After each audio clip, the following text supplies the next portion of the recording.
Business law पढ़ना है। जैसे इंडियन कॉन्ट्रैक्ट एक्ट 1872 चैप्टर 2 है न्यू सिलेबस के अनुसार, जिसमें हम लोगों को पढ़ना क्या है, बिजनेस लॉ। तो सबसे पहले आपको जानना जरूरी है कि ये लॉ होता क्या है, लॉ कैसे बनता है।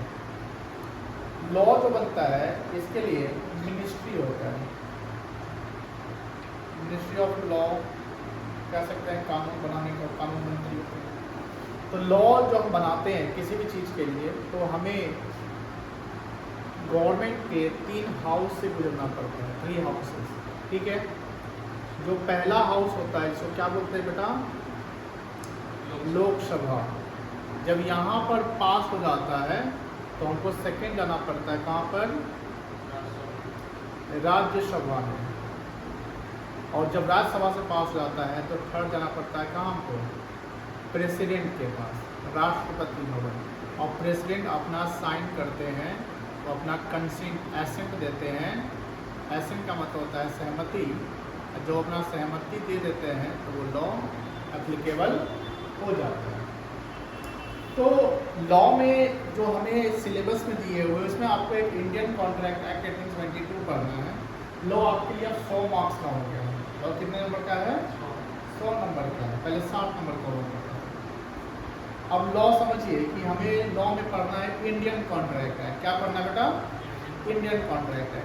तो सबसे पहले जानना जरूरी कॉन्ट्रैक्ट होता क्या है और शुरुआत इसकी कैसे होती है। तो देखो ध्यान से, जैसे मान लेते हैं कि कोई भी कॉन्ट्रैक्ट का शुरुआत कैसे होता है, यानी एग्रीमेंट से होता है। तो जैसे सपोज करिए कि 2 पर्सन आते हैं, मान लो ये है लेट से सूरज। सूरज के पास एक बाइक है, बाइक है मान लो पल्सर 220, बाइक का मॉडल है। और ये गाड़ी अपना बाइक जो है अपना बेचना चाहता है। मान लो यहाँ पर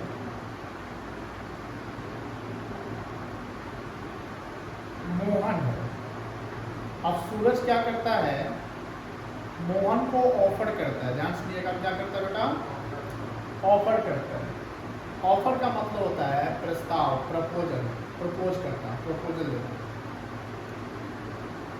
और सूरज ऑफर करता है किसको, मोहन को। ऑफर में क्या बोलता है, offer to sell his bike, will you buy my bike.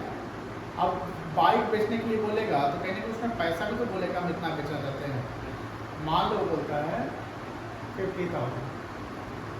अब ये ऑफर किसके पास चला गया, मोहन के पास चला गया। तो सूरज जो ऑफर करने वाला है उसको कहेंगे ऑफरर या प्रोपोजर। ठीक है, ऑफरर या प्रोपोजर। तो ऑफर या प्रपोजल कौन होता है, the person who makes proposal,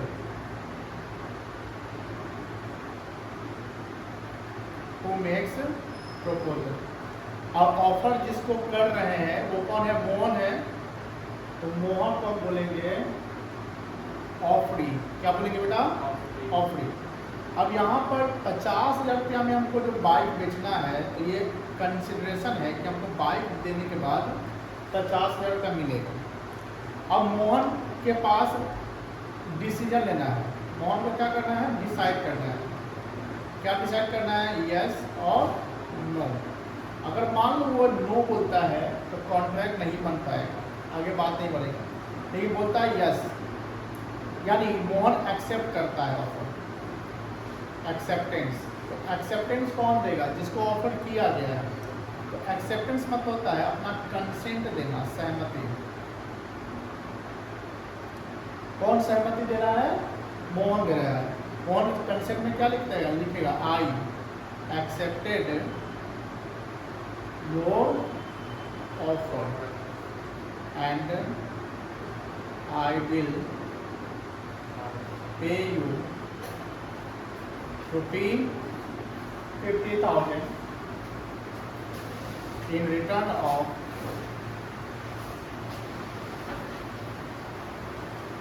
of bike.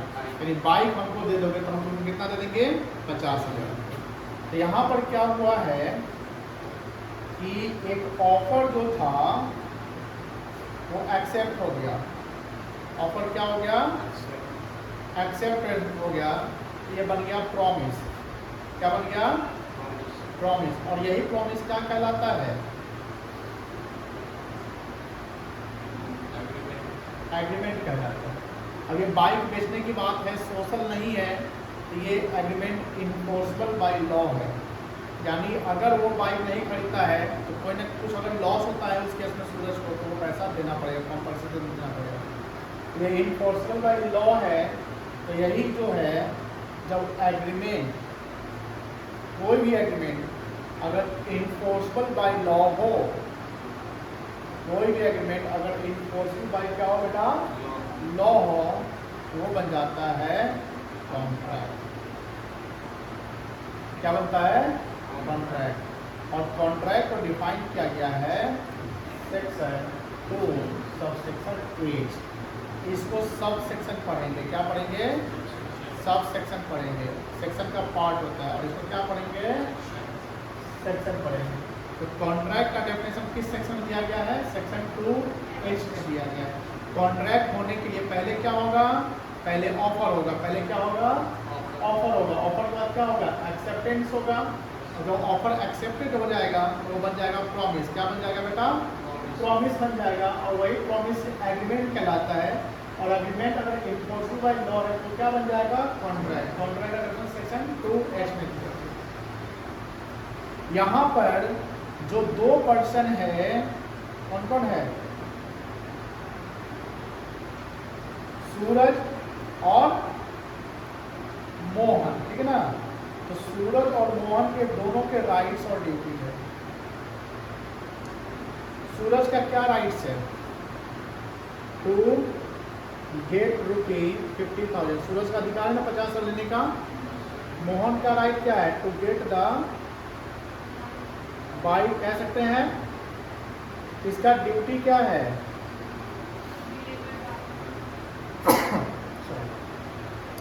To deliver the bike को डिलीवर करना ड्यूटी है बेटा, क्योंकि हम बेच दिए हैं। इसका to pay the price money. तो सूरज के लिए कंसिडरेशन क्या होगा? कंसिडरेशन का मतलब होता है रिटर्न, कि हमको रिटर्न में क्या मिलेगा। अगर सूरज ने बाइक दिया, सूरज ने क्या दिया, तो उसको कंसिडरेशन में क्या मिला? पैसा मिला। तो कंसिडरेशन 50,000 रुपये, इसका 50,000 कंसिडरेशन कहलाएगा। उसी प्रकार मोहन के लिए कंसिडरेशन क्या कहलाएगा? इसको, इसने जब पैसा दिया तो इसको रिटर्न में क्या मिला? बाइक मिला। तो ध्यान रखेंगे, कंसिडरेशन का मतलब कंसिडरेशन दोनों साइड से होना चाहिए। हमारे साइड से भी और आपके साइड से भी, ऑफर और ऑफरिंग दोनों के साइड से होना चाहिए। If I pay the money then what will I get in return. अगर हम कुछ पेमेंट कर रहे हैं तो उसके रिटर्न में मुझे क्या मिल रहा है? वही कंसिडरेशन मेरे लिए है। सूरज अगर बाइक दे रहा है तो उसको 50,000 कंसिडरेशन मिल रहा है। मोहन अगर 50,000 रुपया दे रहा है तो उसको कंसिडरेशन क्या मिल रहा है? बाइक मिल रहा है। कोई दिक्कत नहीं है। क्लियर है? चलिए, कॉन्ट्रैक्ट को हम डिफाइन करेंगे यहाँ पर। पहले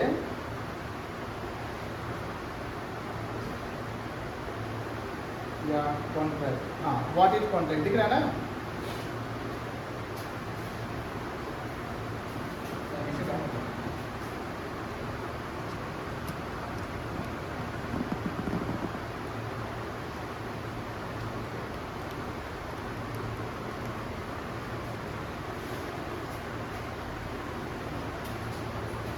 चलो, व्हाट इज कॉन्ट्रैक्ट, ध्यान से देखिएगा बेटा।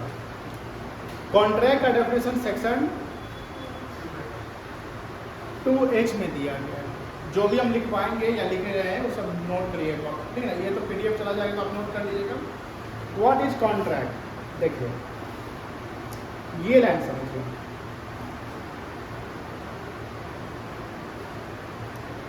An agreement enforceable by law is called contract. ये इंपॉर्टेंट पॉइंट। तो कॉन्ट्रैक्ट के होने के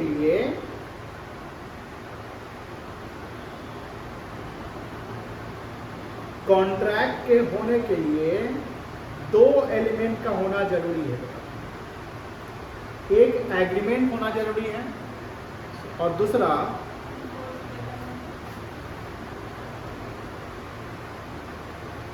इन्फोर्सबल बाय लॉ होना जरूरी है। जो एग्रीमेंट होना है, एग्रीमेंट दो पार्टी के बीच में होता है, यानी कॉन्ट्रैक्ट के लिए कम से कम कितना पार्टी चाहिए? दो पार्टी चाहिए। वो एग्रीमेंट कैसे होगा? एक पार्टी ऑफर करेगा और दूसरा पार्टी क्या करेगा? एक्सेप्टेंस देगा। तो ऑफर और एक्सेप्टेंस जब मिल जाएगा तो यही बनेगा एग्रीमेंट या प्रॉमिस। और एग्रीमेंट का जो डेफिनेशन दिया गया है वो किस सेक्शन दिया गया है? सेक्शन 2E में दिया गया है। और प्रॉमिस को डिफाइन किया गया है सेक्शन 2B में। प्रॉमिस को डिफाइन किस में किया गया है? सेक्शन 2B में। और एग्रीमेंट डिफाइन किया गया है 2E में। कोई दिक्कत नहीं है, क्लियर है? अब देखिए, तो कॉन्ट्रैक्ट कंसिस्ट, ध्यान रखिएगा, contract consist to essential elements. वैसे कॉन्ट्रैक्ट के बहुत सारे एलिमेंट्स होते हैं, बट इस दो के बिना कॉन्ट्रैक्ट हो ही नहीं सकता है, एग्रीमेंट और इन्फोर्सबिलिटी ऑफ लॉ। एग्रीमेंट में सोशल एग्रीमेंट भी होता है, बट सोशल एग्रीमेंट कॉन्ट्रैक्ट नहीं होता। जैसे मान लो कि एक फादर अपने बच्चे को, बेटा को या बेटी को प्रॉमिस करता है। जैसे मान लीजिए, मैं एग्जाम्पल समझाता हूँ। आप जैसे मान लीजिए आप लोग CA करते हैं, तो जैसे मान लो कि यहाँ भावना नाम की एक स्टूडेंट है, CA एस्पायरेंट है, और वेरी टैलेंटेड स्टूडेंट, और मान लो कि ये CA फाउंडेशन का एग्जाम इनको देना है। तो भावना के फादर प्रॉमिस करते हैं, if you crack the exam in first attempt,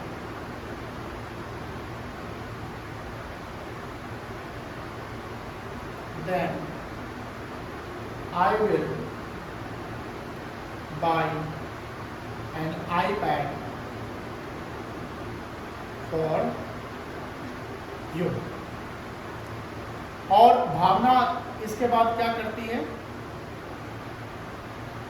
और ज़्यादा पढ़ाई करती है कि मुझे iPad ले लेना है पापा से। और भावना क्या करती है? एग्जाम देती है, एग्जाम को क्रैक कर देती है। क्रैक यानी पास इन फर्स्ट अटेम्प्ट। उसके बाद भावना अपने पापा के पास जाती है,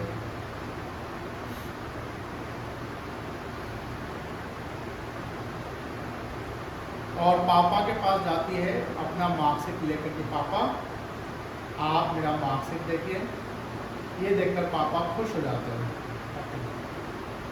वाह बेटा I am proud of you, बोलो मिठाई कितना किलो मंगा दे। तो भावना बोलती है कि मिठाई से काम कैसे चलेगा, मुझे क्या चाहिए? भावना क्या बोलती है? आप पापा बोले थे ना iPad खरीदेंगे, अरे हाँ हाँ बोले थे बेटा, अभी रुक जाओ, नहीं खरीदेंगे, बाद में खरीदेंगे, अभी नहीं। तो यहाँ पर क्या प्रॉमिस पापा जो किए थे वो पूरा हुआ? नहीं ना हुआ। तो जब प्रॉमिस पूरा नहीं हुआ तो ये एग्रीमेंट टूट गया हुआ है। तो क्या भावना टेक अ लीगल एक्शन? क्या पापा के अगेंस्ट में भावना लीगल एक्शन ले सकती है कि हमको iPad खरीदना था, नहीं खरीदने वाले पापा ने नहीं खरीदे, प्रॉमिस तोड़ दिए? नो, नहीं ले सकती है, बिकॉज यहाँ पर जो प्रॉमिस तोड़ा गया सोशल प्रॉमिस था, relationship between Bhavna and her father is a social relationship, and that is social agreement.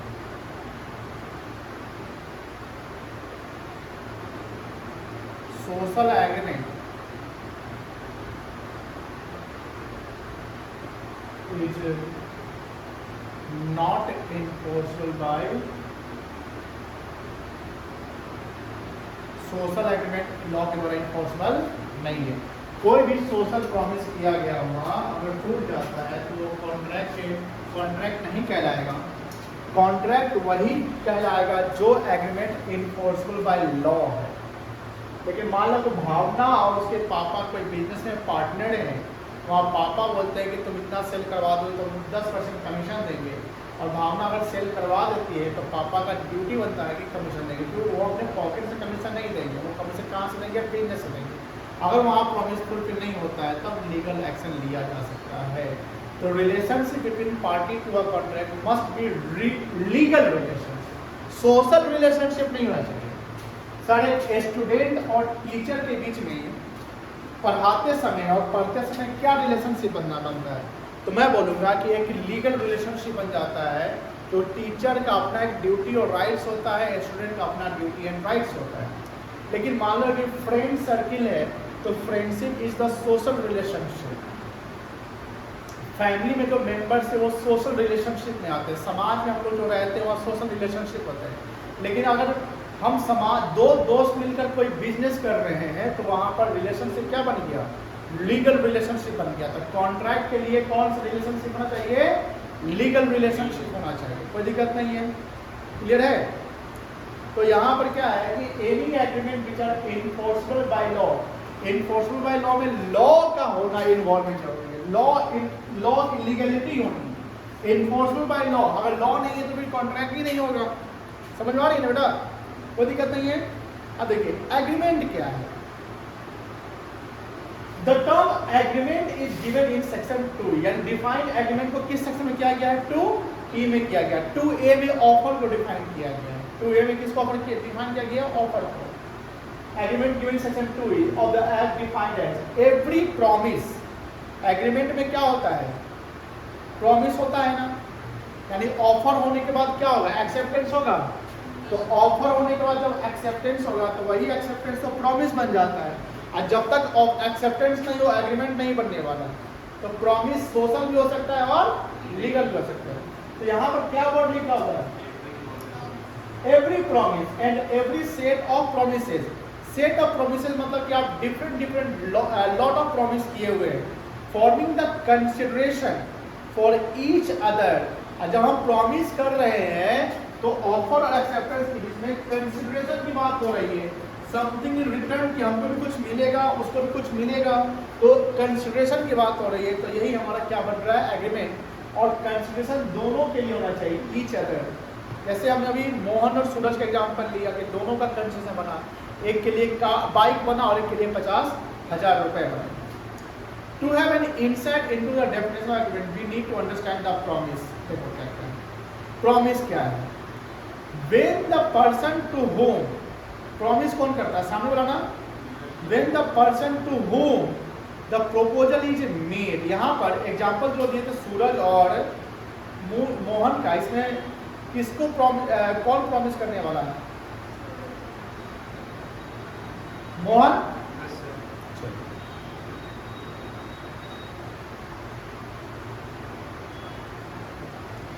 Signify his asset. Asset मतलब होता है सहमति। एसेट मतलब क्या होता है बेटा? सहमति। Thereto the proposal is said to be accepted, और प्रोपोजल जब एक्सेप्ट होगा तब ये प्रॉमिस होगा। प्रोपोजल अगर एक्सेप्ट नहीं होगा तो प्रॉमिस बनेगा? नहीं बनेगा। Proposal when accepted becomes promise. जब प्रोपोजल एक्सेप्ट हो जाएगा तो वो क्या बन जाएगा? प्रॉमिस। प्रॉमिस से कुछ कंटेंट्स देखिए। When the person to whom the proposal, promise के लिए उसको वो पर्सन होना चाहिए जिसको हमने प्रोपोजल किया। हाँ, मान लो कि हमने ए को प्रपोज किया तो प्रॉमिस कौन करेगा, बी की ए करेगा। जैसे मान लीजिए कि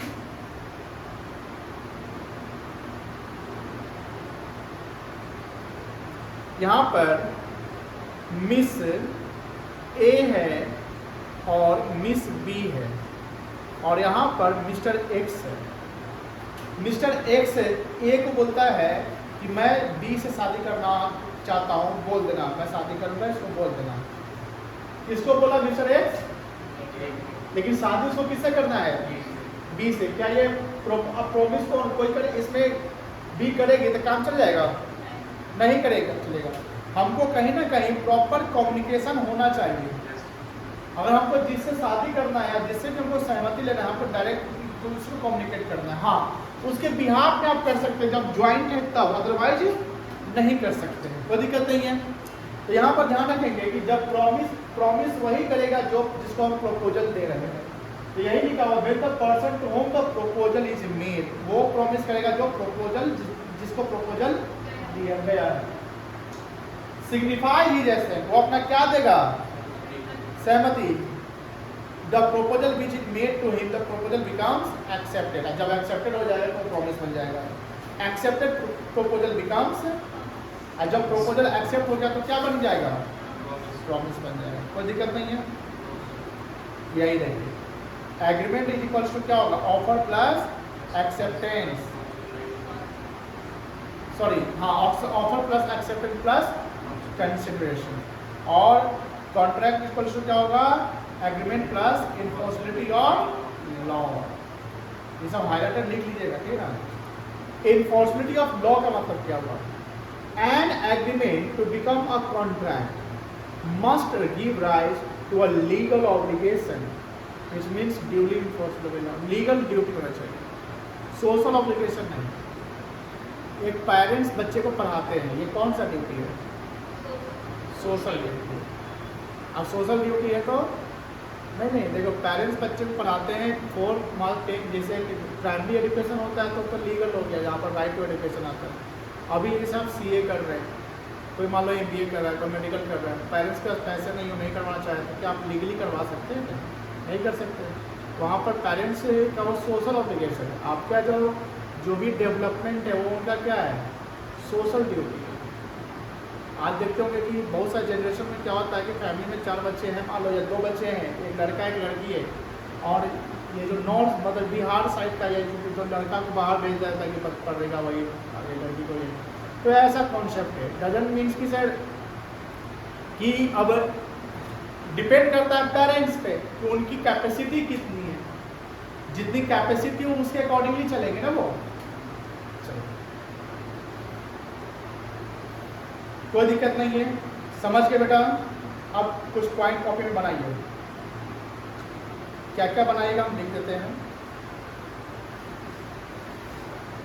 पहले तो लिखिए contract is equals to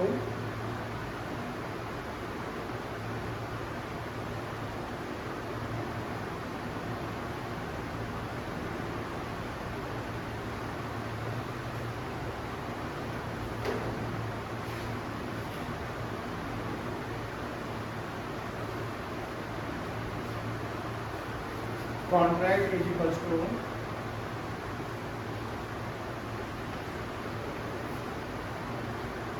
agreement plus enforceability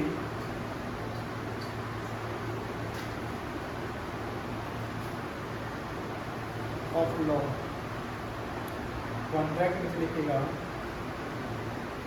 section 2H, agreement के नीचे सेक्शन 2E,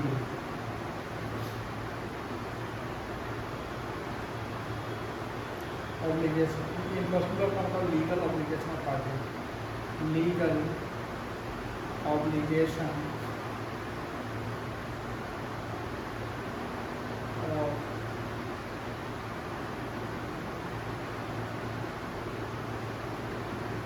पार्टी।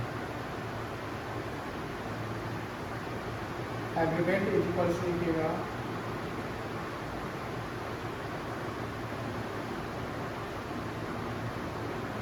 ऑफर और प्रपोजल प्लस एक्सेप्टेंस। ऑफर का सेक्शन है 2A और यही बन गया है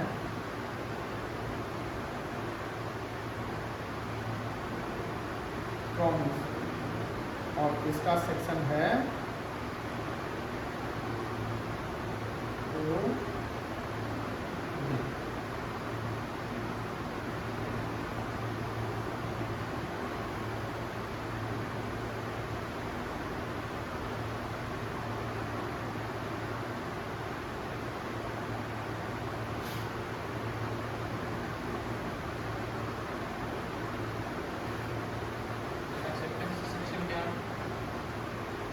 तो इसका भी बता रहे हैं सोशल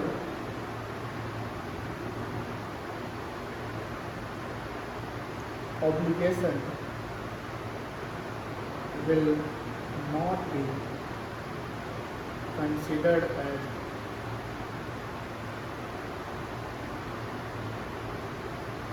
contract.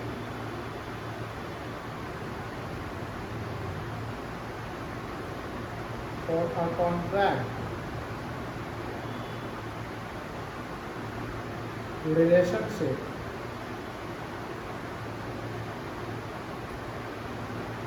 between parties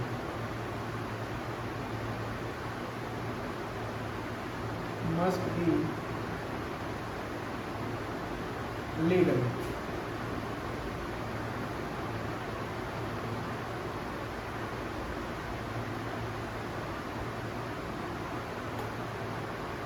हो गया?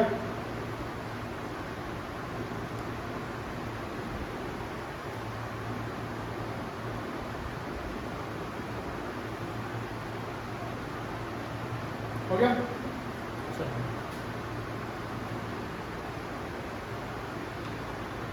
ये देखिए, तो एग्जांपल देखिए, काफी important. A agreed with B to sell a car for 2 lakh to B. Car बेचने वाला कौन है?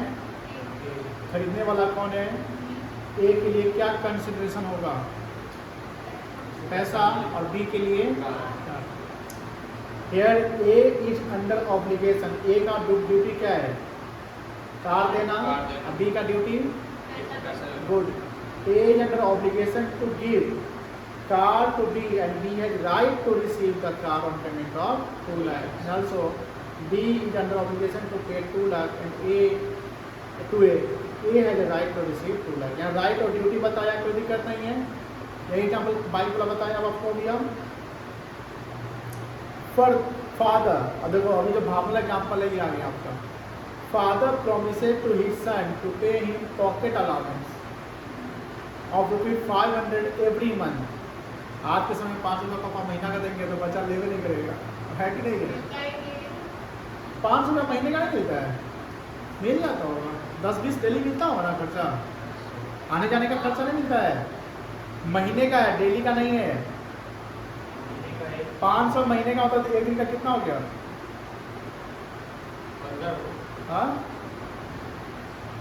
16 रुपीज 15-16 रुपया, 15-20-50 तो मिल ही जाता है। अब इतने कंफ्यूज मत होना, इतना 20-25-30 रुपये लेकर चला करे कहीं रास्ते में जरूरत पड़ जाए। बट ही रिफ्यूज टू पे लेटर, बाद में वो बोलते हैं कि हम नहीं देंगे तुमको पैसा। अब बताइए बेटा केस कर देगा? The son can not recover the same in court of law, eye of law में नहीं रिकवर कर सकता, बिकॉज यहाँ पर सोशल ड्यूटी है पापा। It is a social agreement.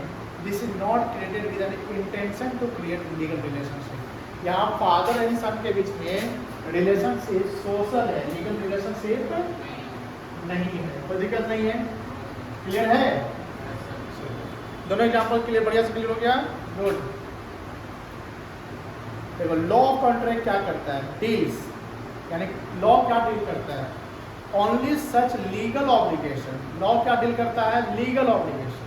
हाँ, मान लीजिए एक टीचर आपसे एडवांस फी ले लेता है, और वो कोर्स का फी लिया, कोर्स का फी लिया कि पढ़ा देंगे, लेकिन वो सिलेबस कंप्लीट नहीं कराया, आधा पढ़ाया, तो क्या उसका लीगल ड्यूटी था टीचर का?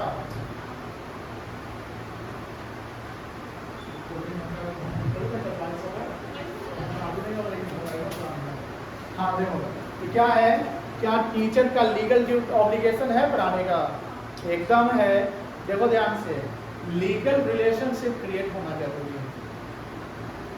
और जैसे ही लीगल रिलेशनशिप क्रिएट हुआ तो दो पार्टी में कोई भी डिफॉल्टर अगर होता है, कोई भी कॉन्ट्रैक्ट को तोड़ता है, इसको ब्रीच ऑफ कॉन्ट्रैक्ट कहते हैं। क्या कहते हैं? Breach of contract. ब्रीच मतलब तोड़ना। तो कोई भी अगर कॉन्ट्रैक्ट तोड़ता है तो जो कॉन्ट्रैक्ट तोड़ा वो लायबल होगा कॉम्पनसेशन देने के लिए। कॉम्पनसेशन मतलब क्या होता है? क्षतिपूर्ति। कॉम्पनसेशन मतलब क्या होता है? क्षतिपूर्ति, कि हम क्षतिपूर्ति देंगे। समझ में आ गई ना? कोई दिक्कत नहीं है? चलिए, तो लॉ क्या डील करता है? ओनली लीगल ऑब्लिगेशन डील करता है। And has resulted from the agreement. और ये कैसे, किससे रिजल्ट आएगा? एग्रीमेंट से। Such obligation must be contractual in nature. Contractual समझते हैं ना? कॉन्ट्रैक्ट में होना चाहिए। जैसे मान लो एक हस्बैंड अपनी वाइफ को, मतलब हस्बैंड जाता है, मान लो बाहर जाता है, दिल्ली गया लेट से, और अपनी वाइफ को बोलता है कि हम तुमको मंथली जो है फैमिली मेंटेनेंस के लिए हम तुमको पैसा देता रहते हैं, लेकिन वो 6 महीना से नहीं दे रहा है पैसा, तो उस केस में वाइफ जो है लीगल एक्शन नहीं ले सकती है। वो सोशल ऑब्लिगेशन का हस्बैंड का। लेकिन हाँ, अगर वो ऑन द पेपर लिख कर दे दे, रिटन कर दे, रजिस्टर्ड कर दे और साइन कर दे, तब वहाँ पर वाइफ रिकवर लीगली कर सकती है पैसा। However, some obligations are outside the purview of law of contract. देखो, ये अभी वाइफ वाला एग्जाम्पल फिर आ गया यहाँ पे। An obligation to maintain wife and children, एक मतलब कि हस्बैंड है, वो कमा रहा है, उसको मेंटेन करना है वाइफ एंड चिल्ड्रन का। An order of the court of law etc. These are status obligation and so out of the scope of the contract. Status obligation समझते हैं? स्टेटस ऑब्लिगेशन होता है कि कोई भी पर्सन अपनी फैमिली को जो मेंटेन करता है वो स्टेटस के अनुसार ही मेंटेन करता है। जैसे मान लीजिए कोई देखिएगा, किसी को देखिएगा हमेशा घूमने जाते हैं, है ना? ऐसा होता है, नहीं होता है कि अर्न कर रहे हैं, घूम रहे हैं। कुछ लोग होते हैं जो बहुत सेविंग पे फोकस करते हैं कि नहीं हमको घूमना होगा, कमाएंगे। बहुत लोग बहुत पैसा कमाते हुए भी खर्च कम करते हैं, बेसिक खर्चा करते हैं। तो बच्चा को पढ़ाना है, दिखाना है, कहीं घूमने नहीं जाना, हाई फाई चीज़ नहीं खरीदना है। तो मान लो कि बच्चे का बर्थडे है, बोला कि पापा हमको ना एगो कार खरीद दीजिए, 25-30 हज़ार में आ जाता होगा, बोला था ना बैटरी टाइप का। अब पिताजी बहुत पैसा कमाते फिर भी तो बोलते हैं नहीं नहीं कार नहीं कर देंगे, तुम बिगड़ जाएगा, हमको पापा मोबाइल खरीद दीजिए या ये करें। नहीं कर रहा है, कुछ नहीं करता है। जबकि उसके पास पैसे खूब हैं, तो अपना स्टेटस सिंबल मेंटेन नहीं कर रहे, बस तो ठीक है अपना बेसिक्स पे हैं। बहुत लोग स्टेटस पे चले जाते हैं। देखिएगा आपकी सोसाइटी, हमारे सोसाइटी में कुछ लोग भी हाई फाई जीवन जी रहे हैं, मतलब पैसा कमा रहे हैं, जितना हम कमा रहे उतना वो भी कमा रहे हैं, लेकिन उनकी जीवन की जो जीने की स्थिति वो हाई फाई हो जाती है। बात समझ में आ रही है ना? कोई बहुत कंजूस होता है कि भैया वो साइकिल में चलता है, बाइक पे चलता है, नया अब पुराना बाइक 25 साल पहले करता वही चला रहा है। ऐसा नहीं होता है, लेकिन पैसे की कोई कमी नहीं है।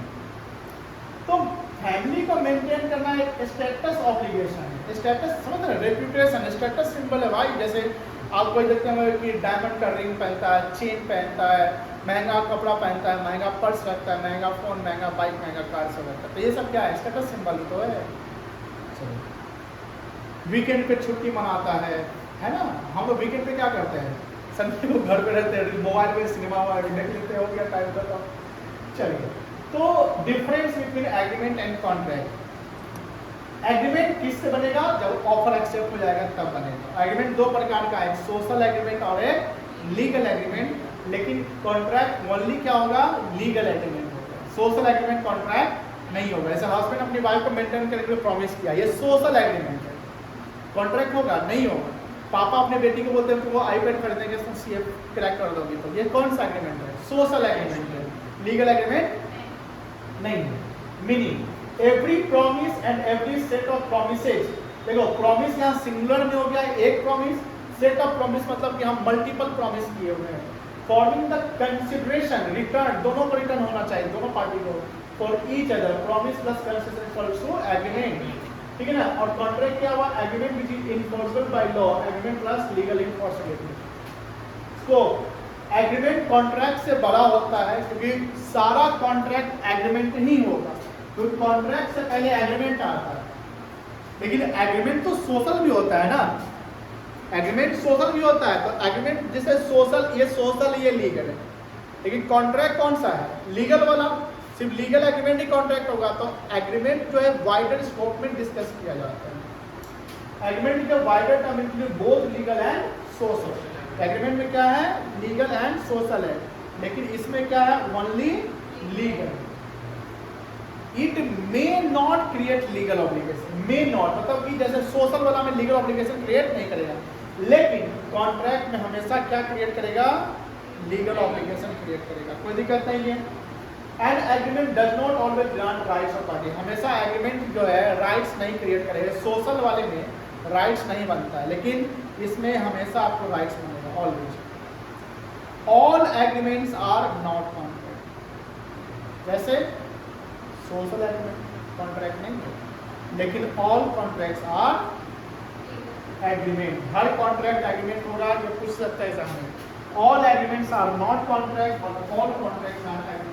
एक्सप्लेन करना है, एग्जाम्पल के साथ, उसके डेफिनेशन के साथ आपको एक्सप्लेन कर देना है, कोई दिक्कत नहीं। यहाँ तक क्लियर है बेटा? Essential elements of a valid contract, एक कॉन्ट्रैक्ट के होने के लिए क्या क्या एलिमेंट होंगे?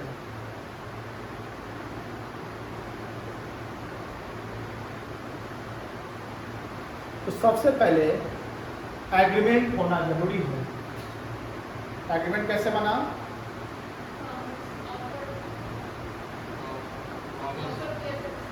अभी जस्ट देखे ना, प्रॉमिस प्लस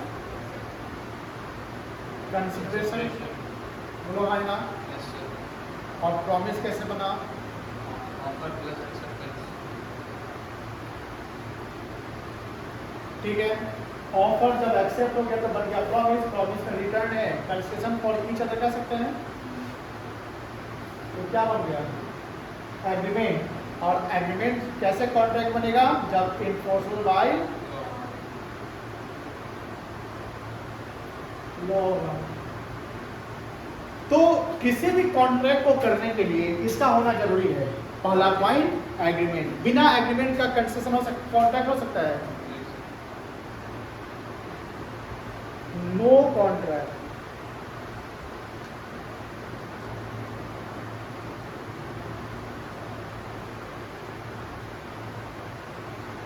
एग्जिस्ट विदाउट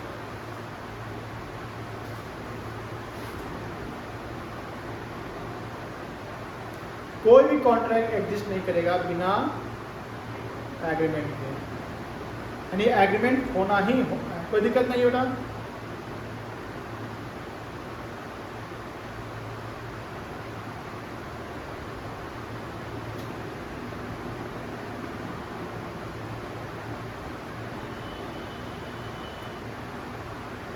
चलिए यहाँ देखिए, तो पहला पॉइंट क्या है, किसी भी कॉन्ट्रैक्ट के का एसेंशियल एलिमेंट से पहला क्या है बेटा, एग्रीमेंट। दूसरा है फ्री कंसेंट। फ्री कंसेंट होता है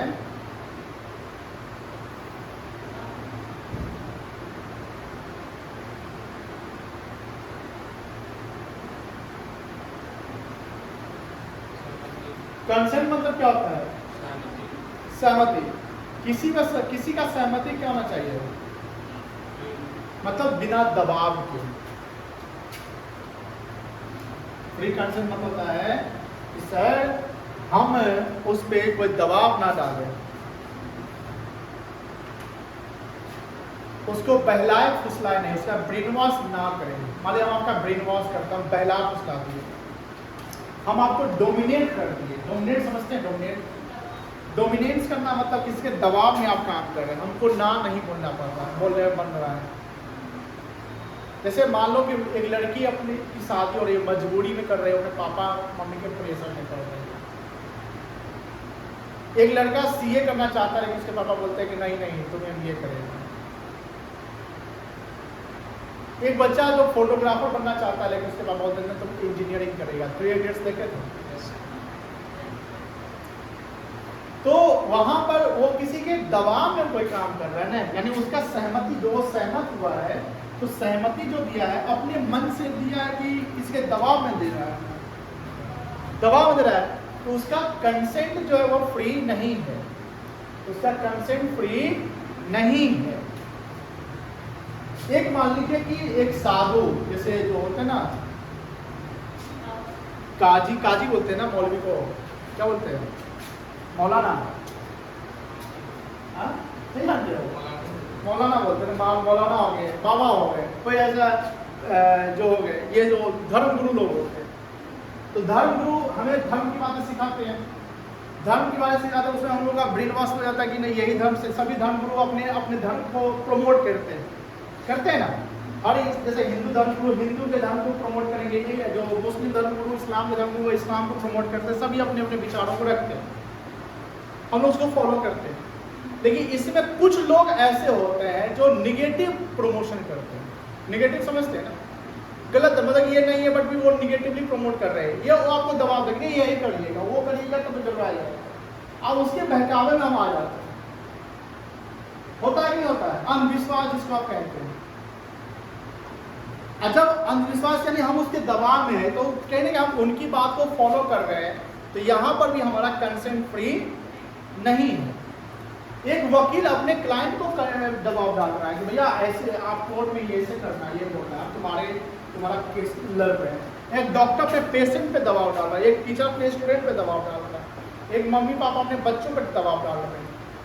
मान लीजिए कि हम 10th पढ़ाते हैं और हम कॉमर्स ही पढ़ाते हैं, क्या मान लो मेरा भाई 10th पढ़ाता है और हम 11th 12th कॉमर्स पढ़ाते हैं, तो उसको वो क्या दबाव डालता है अपने स्टूडेंट की, सब लोग कॉमर्स ले रहे हैं, मान लीजिए, तो ये तो दबाव है ना, कंसेंट फ्री नहीं है। तो कंसेंट फ्री होना चाहिए कॉन्ट्रैक्ट के, तो फ्री कंसेंट होना चाहिए, और ये not caused by coercion. Coercion में होता है दबाव डालना, फिजिकल थ्रेट, धमकी देना। मान लो हम आपको धमकी दे रहे हैं, नहीं करेगा तो समझ लेना मार देंगे तुमको, किडनैप कर देंगे, ये सब धमकी दे रहे हैं। हम ये धमकी दे रहे हैं कि अगर तुम नहीं दिया तुम्हारा फोन मेरे पास है, पैसे फोड़ देंगे, नहीं तो दो पैसा। आपका बुक्स ऑफ अकाउंट मेरे पास है, मैं ऑडिट करता हूँ, मैं अकाउंटिंग करता हूँ, आपका बुक्स ऑफ अकाउंट मेरे पास है, आपका पैसा नहीं दे रहा, बोले कि फाड़ देंगे। आपका कार लगा हुआ है, हम बोले धमकी दे रहे हैं कि नहीं दिया तो ये कार का शीशा फोड़ देंगे, कुछ भी। एक बेटा या बेटी अपने पापा को धमकी दे रहा है कि अगर मेरे लिए ये नहीं खरीदेगा तो हम सुसाइड कर देंगे, हम मर जाएंगे, हम ये कर देंगे, वो जहर खाएंगे, हम घर छोड़ के भाग जाएंगे, ये धमकी होता है। और उसके कारण क्या होता है कि सामने पार्टी मजबूर होकर बात को मान लेता है, तो ये फ्री कंसेंट नहीं है। दिल्ली में एक कांड हुआ था जहाँ पर 11 लोग सुसाइड किए थे, पता है क्या आपको पता है? बुराड़ी केस दिल्ली में क्राइम हुआ था, जिसमें एक आदमी 10 आदमी का ब्रेन वॉश कर दिया, सबको अपने मन में बस मतलब कि जो बोले तो वही होगा। तो ये वहाँ पर कंसेंट किसी का फ्री नहीं था, और जब कंसेंट फ्री नहीं होगा तो कॉन्ट्रैक्ट नहीं माना जाएगा। कंसेंट मन फ्री होना चाहिए। जैसे आप मेरे यहाँ पढ़ रहे हैं या आप कोई सामान खरीद रहे हैं, आप किसी चीज का प्राइस पे कर रहे हैं तो इसमें दबाव नहीं है, और हम दबाव में खरीद रहे हैं और हमको लग रहा है कि महंगा है फिर भी वो खरीदना पड़ रहा है, तो यहाँ पर कंसेंट मेरा फ्री नहीं। बात समझ में आ रही है? क्लियर है ना? चलो, तो कंसेंट, हाँ, नॉट कॉज्ड बाय, 5 चीज होता है। कोर्शन, एक होता है अनड्यू इन्फ्लुएंस, बहलाना फुसलाना, ये सब डिटेल हम लोग पढ़ेंगे। एक होता है फ्रॉड, एक होता है मिस रिप्रेजेंटेशन,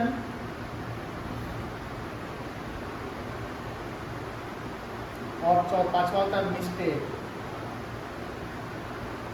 ये 5 कारण अगर नहीं है तो कॉन्ट्रैक्ट वैलिड है, और इसी से कोई कॉन्ट्रैक्ट और कोई भी कराना चाहे तो कंसेंट फ्री नहीं माना जाएगा। तो essential elements of a valid contract का दूसरा पॉइंट क्या था? Free consent. Consent of party करना चाहिए, फ्री होना चाहिए। किसी भी कॉन्ट्रैक्ट के लिए कम से कम कितने पार्टी होना चाहिए?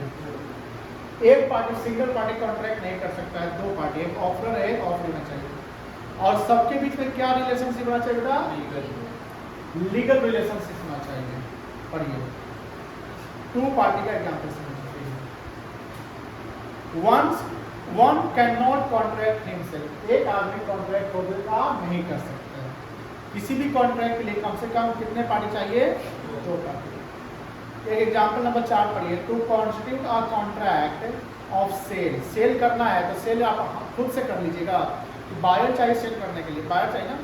There must be two parties, seller and buyer. Seller and buyer must be of two different person. Husband अपनी वाइफ को, वाइफ अपने हस्बैंड को पैसा दे दो, सेल कहलाएगा? नहीं कहलाएगा। Because a person can not buy him his own property alone. Contract में कौन सा रिलेशनशिप होना चाहिए? Legal relationship. एग्जाम्पल नंबर 5 पढ़िए। हस्बैंड एग्री टू पे हिज वाइफ, याद है ना, अभी पढ़ा है। ये कौन सा ऑब्लिगेशन है? सोशल है। And a husband agreed to pay to his wife a certain amount to maintenance every month while he was abroad. जब हस्बैंड विदेश रह रहा है तो वो प्रॉमिस करता है कि हम तुमको मेंटेनेंस के लिए पैसा भेज रहे हैं। हस्बैंड पैसा नहीं दिया, fail to pay the amount, wife sued him for the recovery of amount. पत्नी क्या करती है? केस करती है। In the case wife could not recover as it was a social agreement. ये आउट ऑफ लॉ है, आउट ऑफ कोर्ट है, इसे घर का बात घर में ही निपटा लीजिए, ठीक है ना। दूसरा, मिस्टर लेखपाल, लेखपाल समझते हैं? यहाँ लेखपाल नाम है, लेखापाल होता है अकाउंटेंट को बोलते हैं हिंदी में। मिस्टर लेखपाल promise to pay 5 lakh to his son if son passes CA exam. बताइए, हमारा कहानी आ गया। अब मान लो कि लेखपाल पैसा नहीं देगा तो क्या बेटा केस कर देगा? क्या नहीं। On passing the exam son claims the money, पापा पैसा ला, ये सीए बन गए। The son could not recover as it was a social agreement. तो लीगल रिलेशन दोनों जगह, एग्जाम्पल 5 और एग्जाम्पल 6 में सोशल रिलेशन है, लीगल रिलेशन नहीं है। तो कॉन्ट्रैक्ट दोनों, एग्जाम्पल 5 और एग्जाम्पल 6, क्या ये एग्रीमेंट कहलाएगा? एग्रीमेंट कहलाएगा, एग्रीमेंट है बट कॉन्ट्रैक्ट नहीं है, क्योंकि एग्रीमेंट वाइडर टर्म यूज होता है।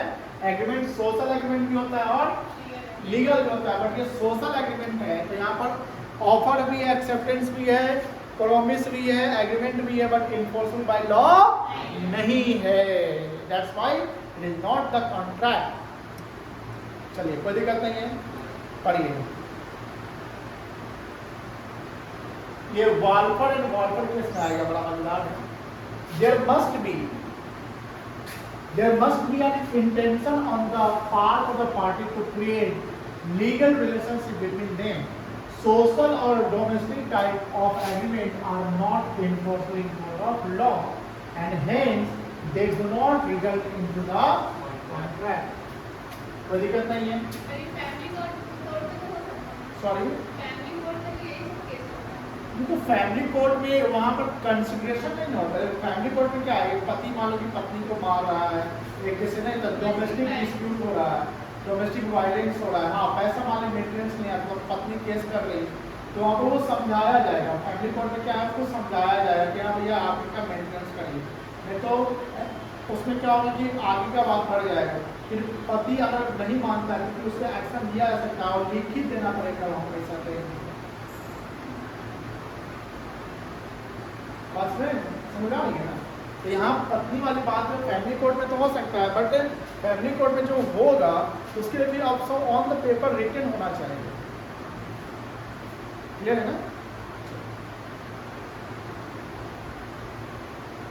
चले आगे। तो पहला पॉइंट में समझ गए एग्रीमेंट, दूसरा समझ गए फ्री कंसेंट, तीसरा समझ गए टू पार्टी, चौथा समझ गए लीगल रिलेशनशिप, पांचवा है कॉम्पिटेंसी। पार्टी कॉम्पिटेंट होना चाहिए। कॉम्पिटेंट मतलब होता है कैपेबल। कॉम्पिटेंट मतलब क्या होता है? कैपेबल। इसका सेक्शन जो है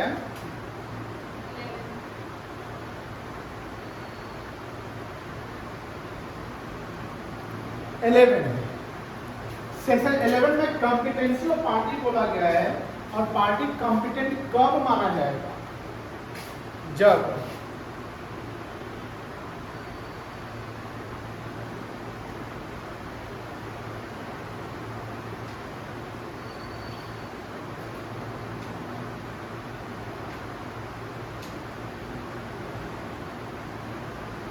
ये लास्ट है, कर कराएंगे इसके बाद। पार्टी कॉम्पिटेंट कब माना जाएगा? जब वो मेजर होगा। मेजर मतलब एवं द एज ऑफ 17 साल 11 महीना 29 दिन का पार्टी जो है, पर्सन जो है, वो माइनर कहलाता है। Minor is not competent to contract. Minor is not competent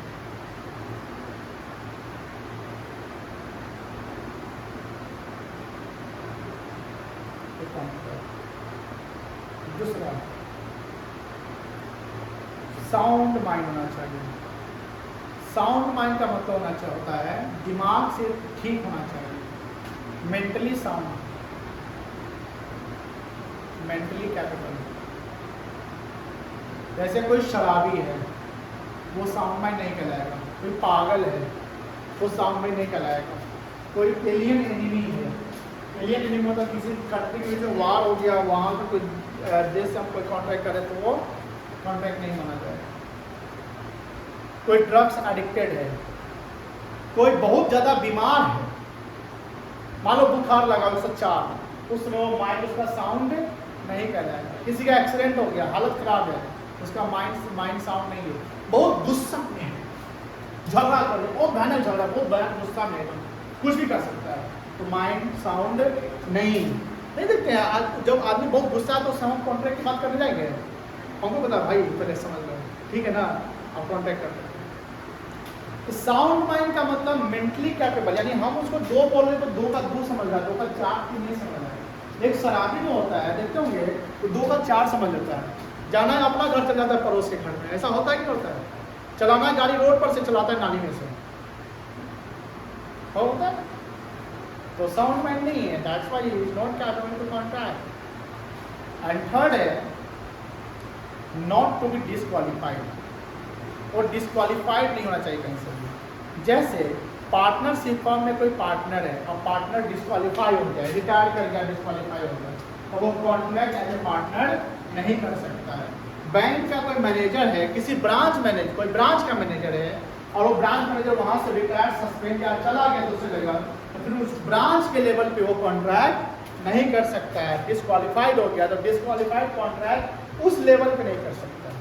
हाँ, आप दूसरे ग्राउंड पे कर सकते हैं, मान लीजिए कि हम ब्रांच में इस ब्रांच के हैं, अब यहाँ से चले दूसरे ब्रांच, तो दूसरे ब्रांच में कॉन्ट्रैक्ट कर सकते हैं, इस ब्रांच में कॉन्ट्रैक्ट हम नहीं कर सकते हैं, ये ध्यान रखना। और इस सेक्शन क्या है? सेक्शन 11। सेक्शन 11 में क्या है? Competency of party. इसमें तीन चीज है, पर्सन मेजर होना चाहिए, साउंड माइंड होना चाहिए और डिस्क्वालीफाइड नहीं होना चाहिए। क्लियर है?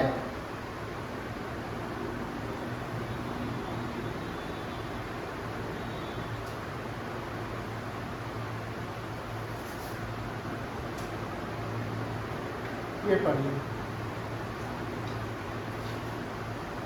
Capacity of contract means the legal ability of person to enter into a valid contract. Section 11 of the contract act specifies that every person is competent who is the age of majority, sound mind and not otherwise disqualified. Age of majority क्या है? वो person 18 साल का होना चाहिए।